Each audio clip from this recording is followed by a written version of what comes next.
잘 마세요. 네. 그래서 기자님들 질문 하나씩만 더 많은 질문을 받기 위해 좀 부탁드립니다. 이번에는 대통령께서 직접 지목하셔서 2개의 질문 받습니다. 마찬가지 민생 경제 분야고요. 손 들어주시면 대통령께서 지목해 주시면 됩니다. 아, 제가 얼굴을 잘 몰랐어요. 네. 그냥 통신사 중에 누가 전국 통신사 중에 누가 하나 하도록 하시죠.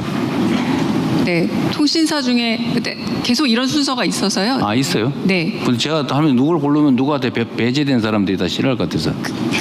그냥 감으로 지목해 주셔. 다시 한번 손 들어. 앞줄에 먼저 하십시오. 네. 네. 제가 선택을 하면 제가 이게 일종의 결정 장애 중에 하나일지도 모르는데 어떤 걸 선택한다는 것은 어떤 걸 배제한다는 거잖아요.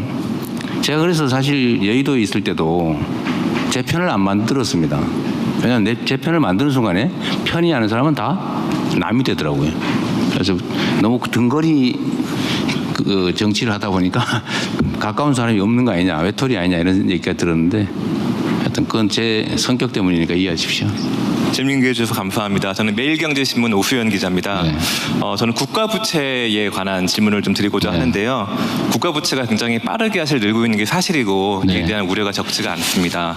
그 정부가 추진하고 있는 확장적 재정 기조에 대한 이견은 사실 많지 않고 네. 공감을 하는 분위기이지만 그 추경을 연이어 편성하면서 이제 국채 이자도 많이 늘고 네. 있고 또 새 정부가 아주 의욕적으로 추진하고 있는 정책들이 사실 적지 않은 재정을 필요로 하고 있습니다. 예를 들어서 한미동맹 현대화로 인해서 국방비가 굉장히 급격하게 늦게 될 테고 또 양보법 같은 법안도 아마 재정을 필요로 할 테죠. 그래서 사실 국가 부채에 대한 고민이 누구보다 대통령께서 많으실 텐데 재정의 역할 확대 그리고 재정 건전성이라는 상충되는 정책 목표 사이에서 어떻게 균형을 맞춰 나가실지에 대한 대통령 생각을 부탁드립니다. 네.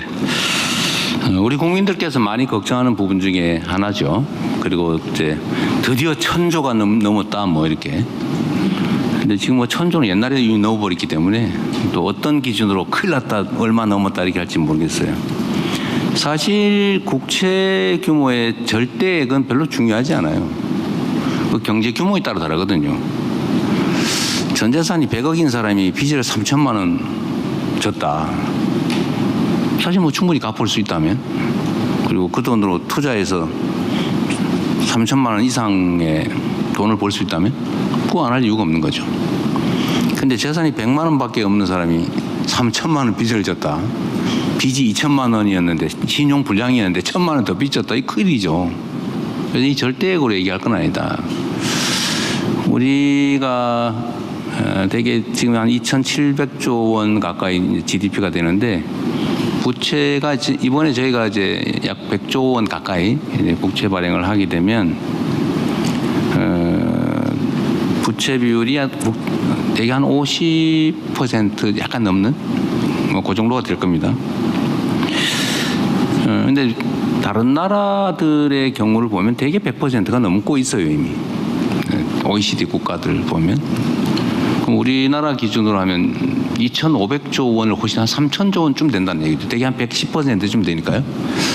물론 이 계산 방법이 뭐 다르다는 논쟁들이 있긴 한데 어쨌든 OECD 국제 기준에 의한 계산입니다. 똑같은 기준으로 해봐야죠. 그래서 100조 정도 늘어서 50% 정도가 됐고 한 300조?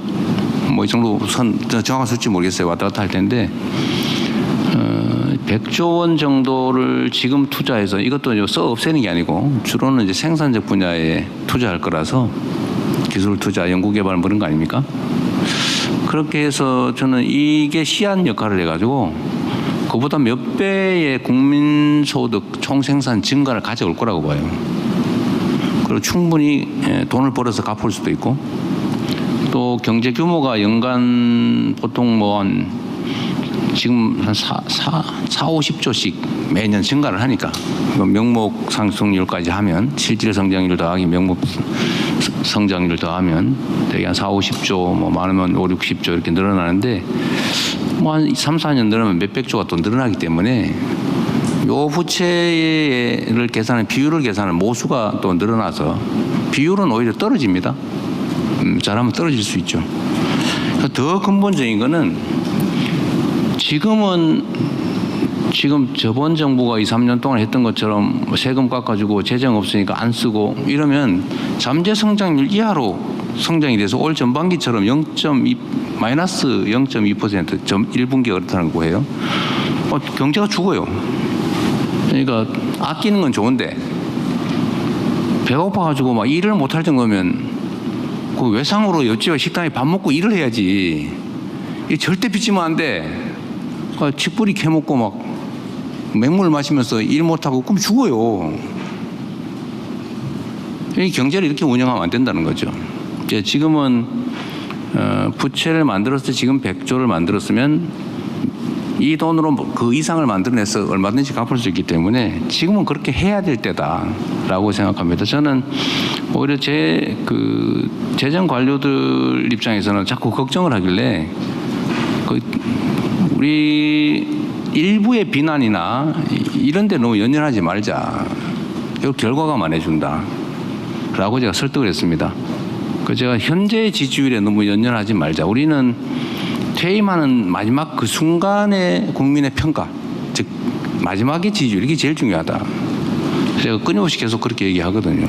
그래서 지금은 왜 빚을 그렇게 많이 졌냐 이렇게 얘기하느라고, 그러면 그 비난을 피하기 위해서 그냥 있는 재정으로 운영을 하면 경제가 살아날 수가 없죠. 그래서 터닝 포인트를 만들기 위한 불가피한 조치다라고 말씀드리고요.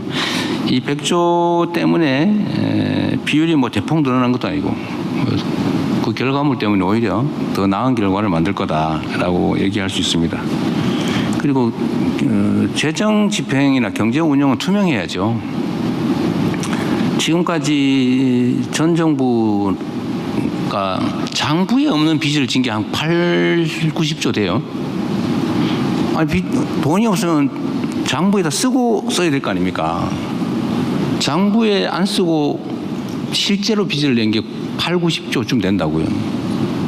그럼 그렇게 할까요? 예를 들면 그렇게 하자는 건 전혀 아닐 것 같아요.